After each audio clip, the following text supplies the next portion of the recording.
ভাবুন তো, ছোট্ট নবীজির আগমনে বদলে গেল পুরো ঘর। নেমে এলো আল্লাহর অসীম বরকত। কিন্তু দাদা আব্দুল মুত্তালিব যখন মৃত্যুসজ্জায় তার শেষ কথাগুলি শুনলে আপনার চোখও ভিজে যাবে। ছোট্ট নবীজি সাল্লাল্লাহু আলাইহি ওয়াসাল্লাম তখন মাত্র 6 বছরের। মা আমিনা তাকে নিয়ে মদিনায় গিয়েছিলেন বাবার কবর জিয়ারত করতে। কিন্তু ফেরার পথেই আবোয়া নামক স্থানে মা আমিনা মারাত্মক অসুস্থ হয়ে পড়েন এবং সেখানেই ইন্তেকাল করেন।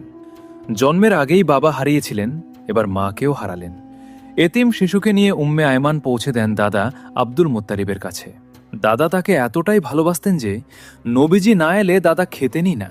সবচেয়ে নরম মাংসের টুকরো নিজে বেছে তাকে খাইয়ে দিতেন, প্রায় তাকে কোলে বসিয়ে খাওয়াতেন।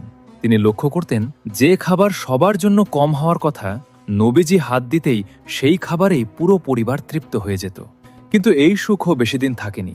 8 বছর বয়সে দাদাও ইন্তেকাল করেন। জানাজার পেছনে